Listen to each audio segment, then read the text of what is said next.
Today we discuss degree of dissociation.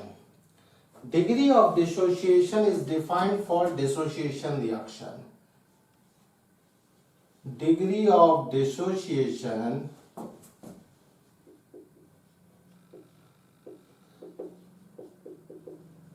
is defined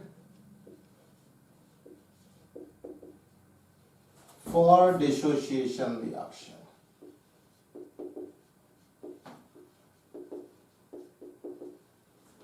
Reactions.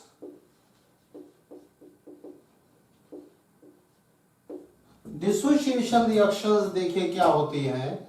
Dissociation reactions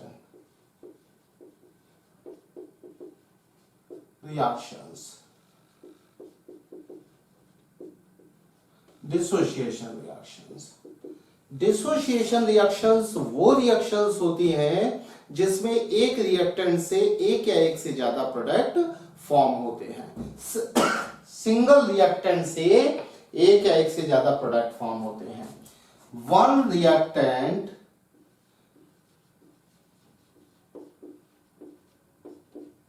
gives one or more than one product. One or more than one product. More than one product. One product.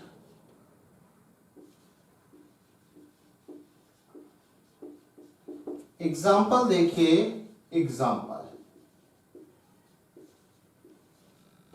जैसे यहां पर N2O4 gas है, इससे केवल एक ही product मिलेगा, twice NO2 gas. एक product भी मिल सकता है और एक से ज्यादा प्रोडक्ट भी मिल सकते हैं, जैसे ट्वाइस NH3 गैस. इससे दो प्रोडक्ट मिलेंगे, nitrogen gas N2 gas plus thrice hydrogen gas. PCl5 gas, इससे दो प्रोडक्ट मिलेंगे, PCl3 gas plus Cl2 gas.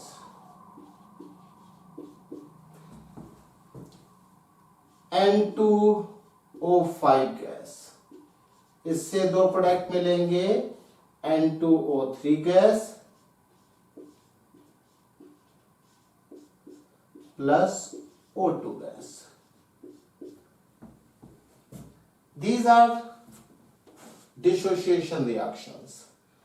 One reactant gave one or more than one products.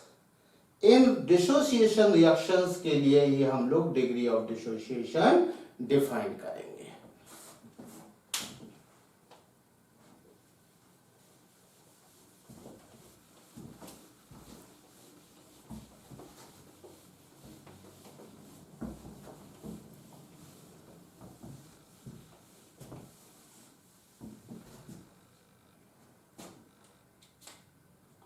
Degree of dissociation is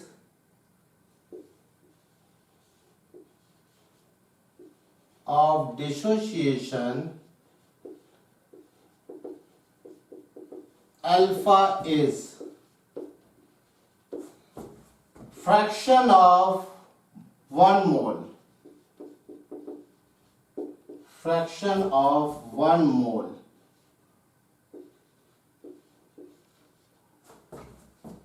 Which is dissociated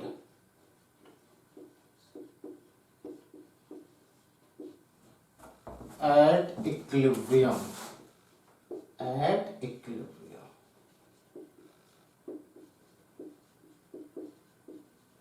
one mole reactant का जितना fraction equilibrium पर dissociate हो जाएगा product में, वो डिग्री ऑफ डिसोसिएशन होगा.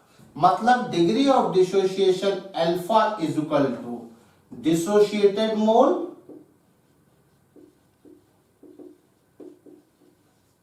Moles upon initial moles.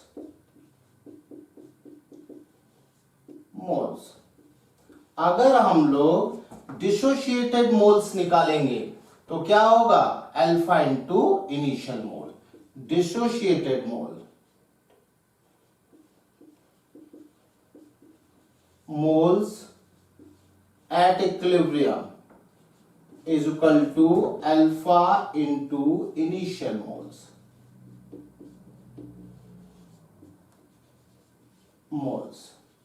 इसका use हम लोग करेंगे इक्विलिब्रियम कंसंट्रेशन को डिफाइन करने के लिए, इसलिए इसको आपको याद रखना पड़ेगा।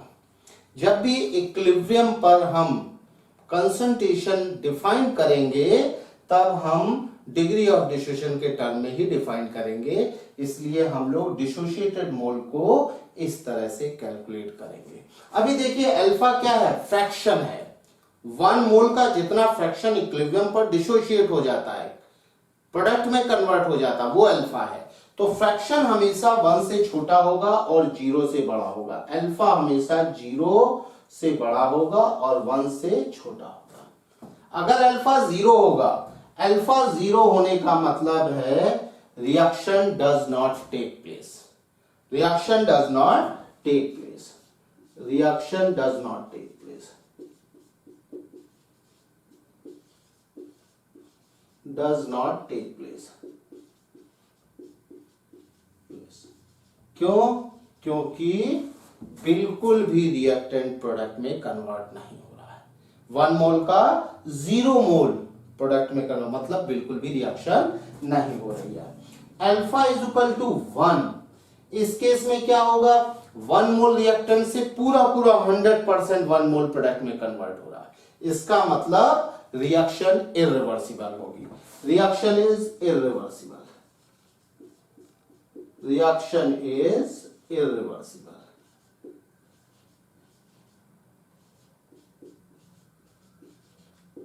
मतलब reaction goes to completion, 100% complete हो रही है। Percentage dissociation, percentage dissociation, percentage dissociation देखिए अल्फा इंटू 100। परसेंटेज हमेशा 100 मोल्स में डिसोशिएटेड मोल होंगे और अल्फा क्या होता है 1 मोल में डिसोशिएटेड मोल। परसेंटेज डिसोसिएशन मतलब 100 मोल रिएक्टेंट से कितना मोल प्रोडक्ट में इक्विलिब्रियम पर कन्वर्ट हो रहा है। और अल्फा क्या है 1 मोल का जितना फ्रैक्शन प्रोडक्ट में कन्वर्ट हो रहा है, 100 से मल्टीप्लाई कर देंगे तो ये परसेंटेज डिसोसिएशन आ जाएगा। एक इंपॉर्टेंट बात है note, equilibrium concentration of dissociation reaction expressed in terms of degree of dissociation. Equilibrium concentrations of dissociation reactions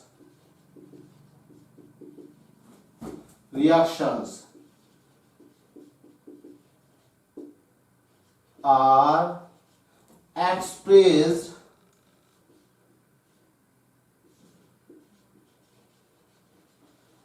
in terms of alpha. Equilibrium concentration of dissociation reaction, dissociation reactions के equilibrium concentration को हम हमेशा alpha के term में denote करेंगे। देखिए कुछ example हम लोग देखते हैं। Example number 1,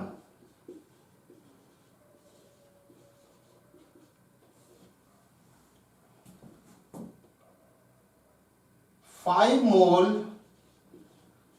of PCl5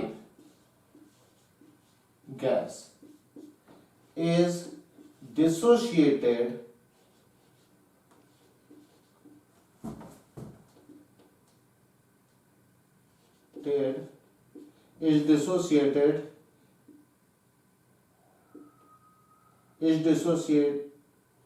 in PCl3 gas and Cl2 gas. If 2 moles of PCl5 gas are changed into product. Find alpha. 5 mole initial मोल थे और 5 मोल में से 2 मोल प्रोडक्ट में चेंज हो गए। तो अभी देखिए अल्फा क्या होता है। अल्फा का फॉर्मूला था डिसोशिएटेड मोल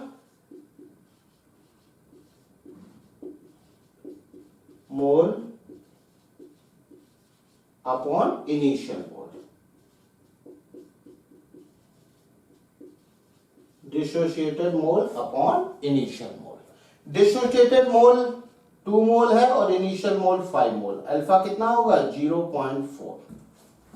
अल्फा की कोई यूनिट नहीं होगी क्योंकि ये एक रेशियो है। Alpha is unitless. Alpha is unitless. Alpha की कोई भी यूनिट नहीं होगी। Alpha is unitless. अब देखिए अल्फा अगर ज्यादा होगा तो इसका मतलब है प्रोडक्ट ज्यादा होगा। डिसोशिएटेड मोल ज्यादा होंगे। डिसोशिएटेड मोल ज्यादा होंगे। मोल्स ज्यादा होंगे क्योंकि हमें पता है अल्फा क्या होता है डिसोशिएटेड मोल अपॉन इनिशियल मोल। या हम ये कहें अल्फा फ्रैक्शन है जो कि किसमें कन्वर्ट हो रहा है प्रोडक्ट में। तो जब अल्फा ज्यादा होगा तो डिसोशिएटेड मोल भी ज्यादा होंगे। डिसोशिएटेड मोल ज्यादा होंगे इसका मतलब प्रोडक्ट ज्यादा बनेगा। प्रोडक्ट ज्यादा होगा it means equilibrium constant Kc और Kp क्या होंगे ज्यादा होंगे। Alpha is directly proportional to Kc और Kp। Alpha is directly proportional to Kc और Kp। लेकिन जब Kc ज्यादा होगा तो अल्फा ज्यादा होगा और अगर Kc कम होगा तो अल्फा कम होगा। अब अगर Kc की वैल्यू और Kp की वैल्यू 10 टू दी पावर -5 या उससे कम होगी तो alpha is very very less. Alpha is very very small.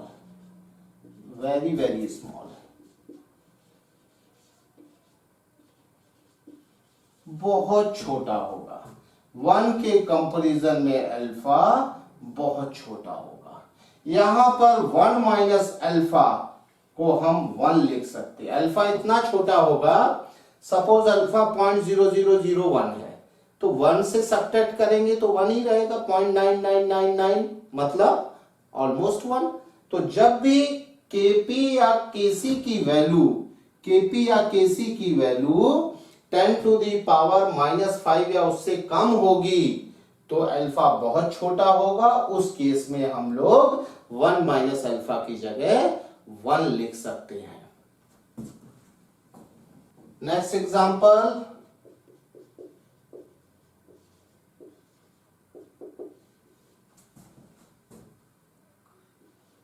a mole of An gas is taken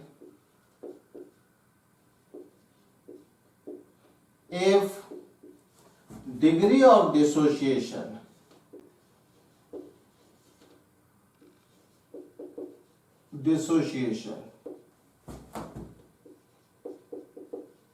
of An is alpha in reaction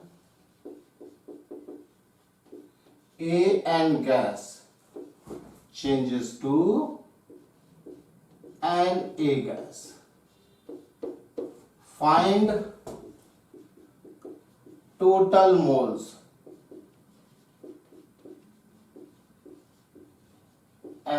equilibrium.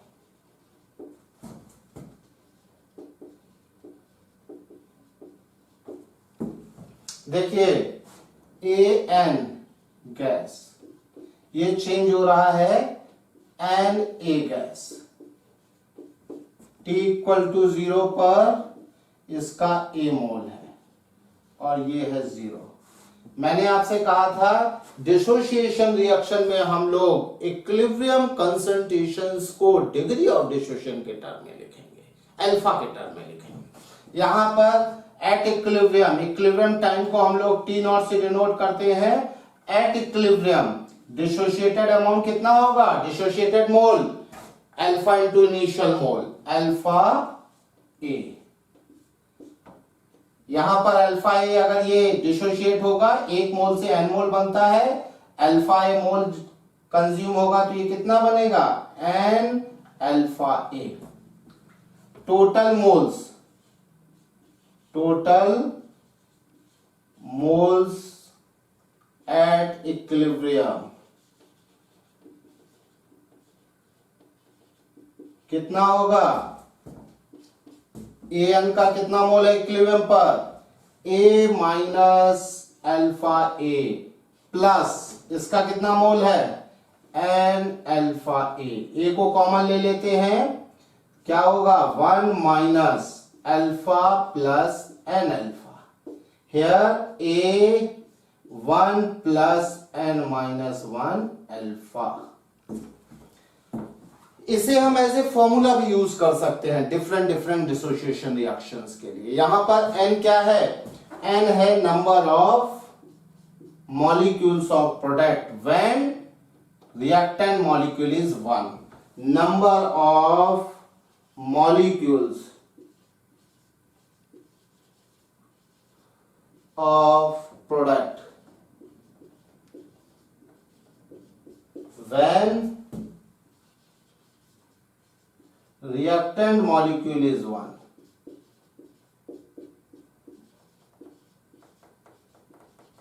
molecule is 1। जब reactant molecule 1 होगा तब product के जो molecules होंगे वो है n की value. Examples में देखते हैं, देखिए जैसे PCl5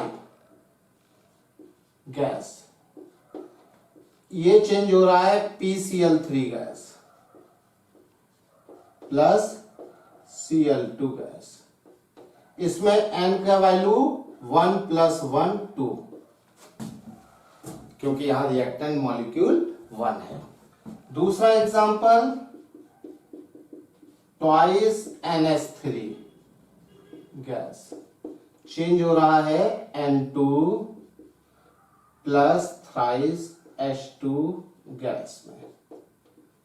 अभी यहां पर n की वैल्यू कैलकुलेट करने के लिए हमें रिएक्टेंट मॉलिक्यूल को 1 करना होगा, 2 से डिवाइड करना होगा, तो ये क्या हो जाएगा, NH3 gas gives 1/2 N2 gas plus 3/2 H2 gas. यहां पर n क्या होगा, 1/2 प्लस 3/2 2। अभी हम n की वैल्यू पुट करके डायरेक्टली इक्विलिब्रियम पर मोल्स किसी भी डिसोसिएशन रिएक्शन में कैलकुलेट कर सकते हैं। यहां पर a है इनिशियल मोल, n है number of molecules of product when reactant molecule is 1, alpha is degree of dissociation. Observed molecular mass and observed vapor density। Observed molecular mass क्या होता है, देखिए मॉलिक्यूलर मास हम लोग 2 मॉलिक्यूलर मास डिफाइन करते हैं, theoretical molecular mass. Theoretical molecular mass, theoretical molecular mass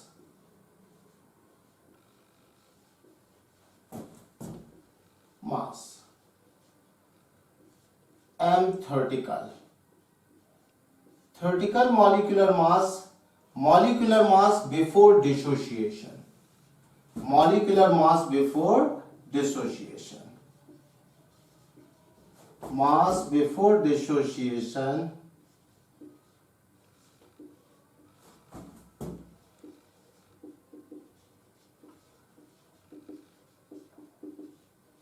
is known as theoretical molecular mass. Is known as theoretical molecular mass. Is known as theoretical molecular mass. जब कोई compound dissociate नहीं होता है तब हम उसके मॉलिक्यूलर मास को theoretical molecular मास बोलते हैं. ऑब्जर्व्ड मॉलिक्यूलर मास क्या है? जब कोई कंपाउंड डिसोशिएट हो जाता है और इक्विलिब्रियम पर जो ओवरऑल एवरेज मॉलिक्यूलर मास होता है उसको हम बोलते हैं ऑब्जर्व्ड मॉलिक्यूलर मास. अब क्या होगा? जब कोई कंपाउंड डिसोशिएट होगा तो डिसोशिएशन से इक्विलिब्रियम पर नंबर ऑफ मोल्स इंक्रीज हो जाएंगे. तो नंबर ऑफ मोल्स इंक्रीज हो जाएंगे तो क्या होगा? एवरेज मॉलिक्यूलर मास डिक्रीज हो जाएगा. तो जो इक्विलिब्रियम पर एवरेज मॉलिक्यूलर मास होगा उसे हम बोलेंगे observed molecular mass. Observed molecular mass. Observed molecular mass.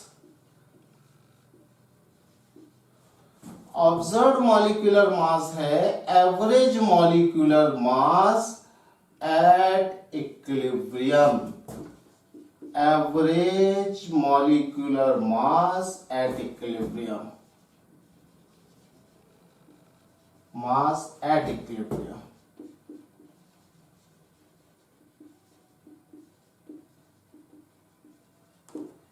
Observed molecular mass m observed. Total mass. Total mass. अब देखिए टोटल मास, मास तो चाहे इक्विलिब्रियम का हो चाहे बिफोर डिसोसिएशन हो, mass is constant. Mass is neither created not destroyed. जो मास initially होगा वही डिसोसिएशन के बाद भी होगा. बस होगा क्या? पहले रिएक्टेंट का बड़ा मॉलिक्यूल है और डिसोसिएशन में वो बड़ा मॉलिक्यूल छोटे छोटे मॉलिक्यूल्स में ब्रेक हो गया तो वहां पर क्या होगा? मास चेंज नहीं होगा but number of particles increase हो जाएंगे. तो total mass upon total mole at equilibrium. Total moles at equilibrium. At equilibrium.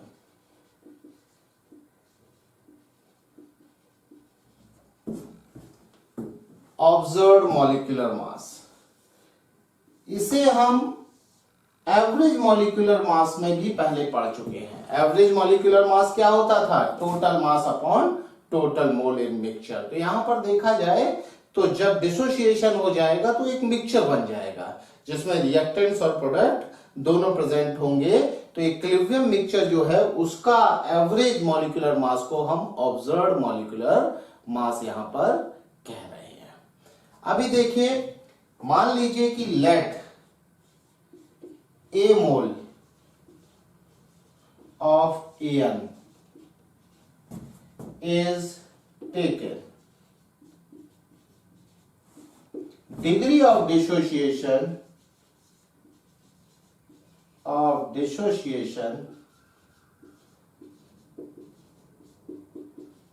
of AN is alpha. AN gaseous molecule है, ये ब्रेक हो रहा है Na गैस में. एक मॉलिक्यूल से n पार्टिकल प्रोड्यूस हो रहा है, n मॉलिक्यूल प्रोड्यूस हो रहा है. T इक्वल टू 0 पर इसका A मोल है, इसका 0 है. एट इक्विलिब्रियम टाइम को हम T0 से डिनोट करते हैं. A माइनस डिसोशिएटेड मोल कितना होगा? Alpha into initial mole, alpha into A. ये कितना बनेगा? N alpha into A. Total moles at equilibrium, total moles at equilibrium, at equilibrium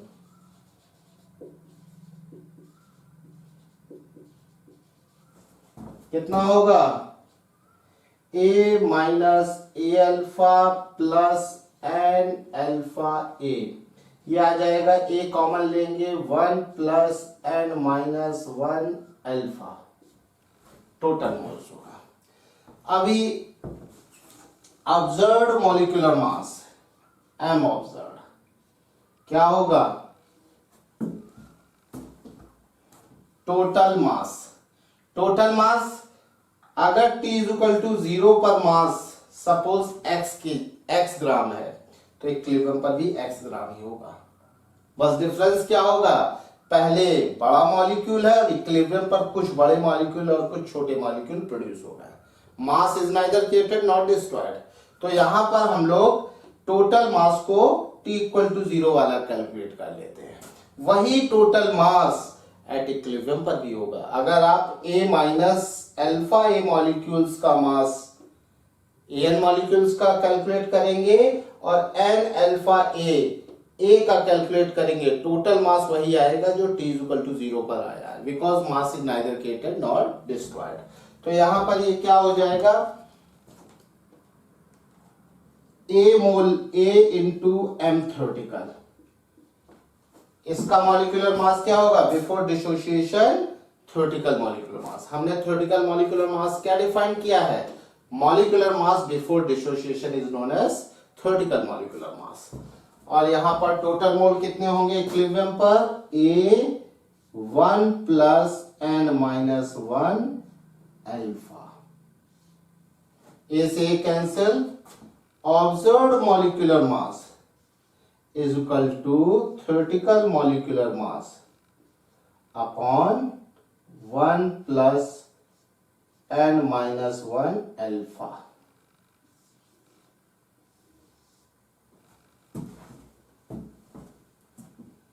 यहां से हम लोग अल्फा की वैल्यू कैलकुलेट कर सकते हैं। देखिए इसको इसके नीचे लेके आएंगे, 1 plus n minus 1 alpha is equal to m theoretical upon m observed.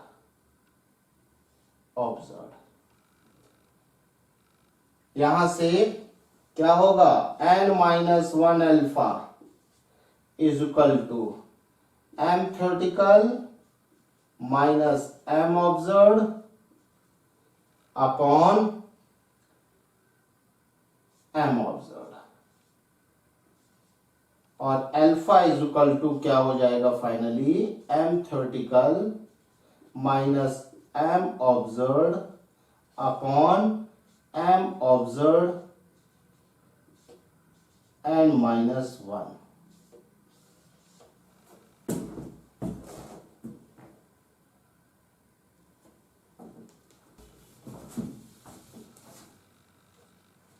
अब देखें observed vapour density. Observed vapour density, vapour density क्या होती है, vapour density is equal to molecular mass by 2, mass by 2। ये वेपर डेंसिटी और molecular mass में relation है। Vapour density देखिए क्या होती है, density of substance with respect to hydrogen gas at the same temperature and pressure. इस definition से जब हम मॉलिक्यूलर मास और वेपर डेंसिटी में रिलेशन निकालेंगे तो वो रिलेशन आएगा vapour density is equal to molecular mass by 2। Vapour density का डिटेल में डिस्कशन हम लोगों ने मोल कॉन्सेप्ट में किया था, वहां पर हम लोगों ने देखा था कि ये रिलेशन कैसे बनता है। अभी इस रिलेशन का हम लोग यूज करेंगे। तो देखिए थ्योरेटिकल वेपर डेंसिटी सेम है, थ्योरेटिकल वेपर डेंसिटी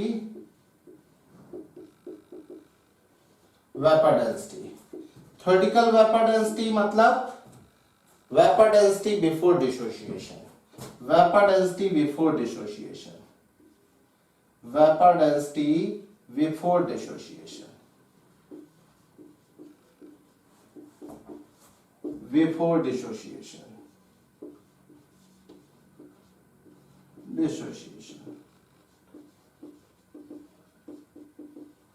इसको हम लोग कैपिटल डी से डिनोट कर रहे हैं। Observed vapour density vapor density at equilibrium, density at equilibrium, at equilibrium.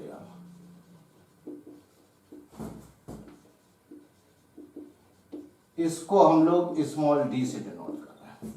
हमें रिलेशन पता है m observed molecular mass at equilibrium, observed molecular mass is equal to theoretical molecular mass upon 1 plus n minus 1 into alpha। इसको हम लोग लिख सकते हैं 2 into small d, observed molecular mass 2 into vapor, observed vapor density, observed vapor density, इसे 2 into capital D 1 plus n minus 1 alpha. 2 से 2 cancel हो जाएगा, 1 plus n minus 1 alpha is equal to capital D upon small d. ये relation आ गया observed vapour density और alpha में relation. अभी देखिए यहां से हम लोग कैलकुलेट कर सकते हैं alpha n minus 1 alpha is equal to capital D minus small d upon small d. Alpha is equal to capital D minus small d upon small d n minus 1। यहां पर अल्फा n माइनस 1, यहां पर देखिए alpha capital D minus small d upon small d n minus 1। ये n क्या है? n number of product molecule when reactant molecule is 1, number of product molecules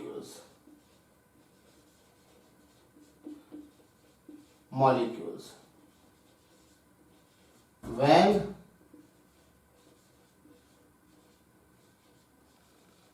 reactant molecule is 1, reactant molecule is 1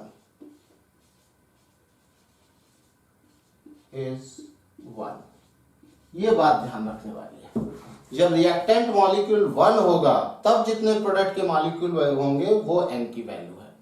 ये जो formula है n is equal to 1 के लिए valid नहीं है।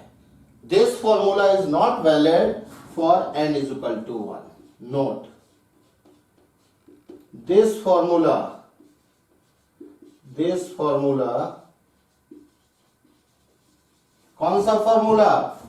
Alpha is equal to capital D minus small d upon small d n minus 1। This formula is not valid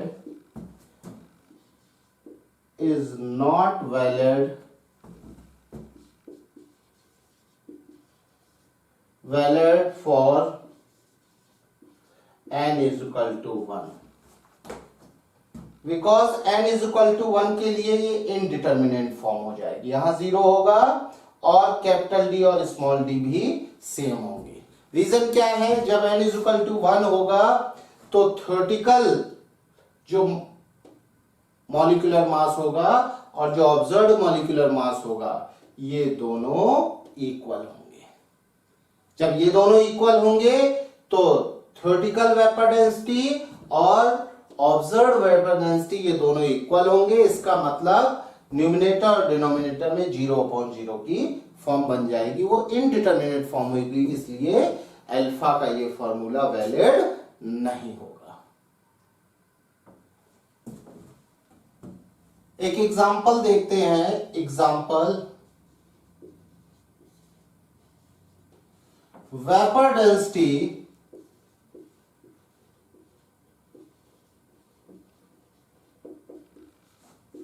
of N2O4 and NO2 at equilibrium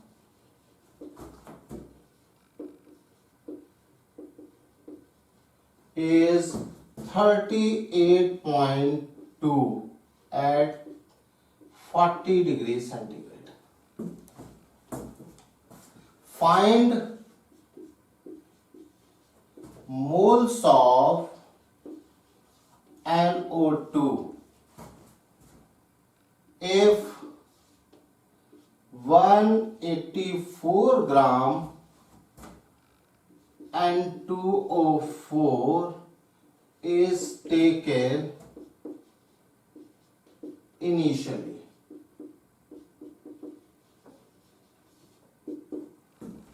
देखिए यहां पर vapour density given है।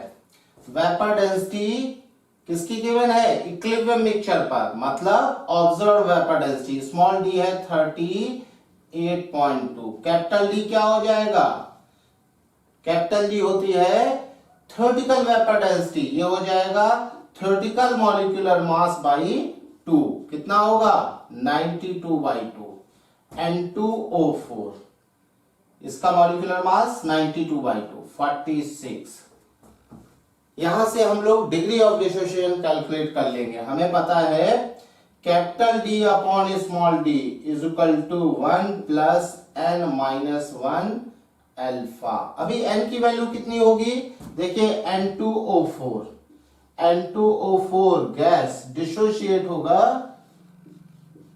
Twice NO2 gas में।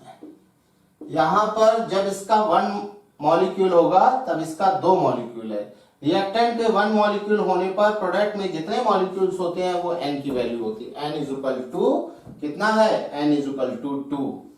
n is equal to 2 यहां पर put कर देंगे। Capital D 46, small D 38.2, 1 plus 2 minus 1 alpha. ये आ जाएगा कितना? 1 इधर लेके आएंगे। Alpha is equal to 46/38.2 minus 1, इसकी वैल्यू 0.2 है। अल्फा की वैल्यू 0.2 है और आपसे पूछा गया है find moles of NO2 if 184 gram of N2O4 is taken. तो पहले हम लोग इनिशियल मोल देख लेते हैं N2O4 के। Initial mole of N2O4, initial moles of N2O4 N2O4 का initial mole is equal to weight upon given mass upon GMM, given mass upon GMM। Given mass कितना है? 184 और GMM 92, 2 mole. Initially T is equal to 0 पर इसका 2 mole है, इसका 0 है। At equilibrium T is equal to T0। Equilibrium पर dissociated amount को हम लोग क्या लिखते हैं? अल्फा इंटू इनिशियल मोल। तो यहां पर 2 minus dissociated amount initial mole into alpha. Alpha कितना है? 0.2। जब ये 1 मोल कंज्यूम होगा तो ये 2 मोल फॉर्म होगा। इतने मोल कंज्यूम होगा तो ये 2 इंटू 0.2, जितना ये कंज्यूम होगा उसका डबल। ये कितना होगा भाई? 2 माइनस 0.4 और ये कितना होगा? 0.4, 0.8। हमसे क्या पूछा गया है? इक्विलिब्रियम पर NO2 के मोल। तो NO2 के mole of NO2, mole of NO2 is equal to 0.8 mole. इस तरह से हम लोग इसके क्वेश्चंस करेंगे। तो जब कभी भी हमें ऑब्जर्व्ड वेपर डेंसिटी दी जाएगी तो ऑब्जर्व्ड वेपर डेंसिटी से हम लोग degree of dissociation alpha calculate कर लेंगे और उसके बाद जो भी हमसे कैलकुलेट करने के लिए कहा गया होगा हम लोग अल्फा का यूज करके उसे कैलकुलेट कर लेंगे।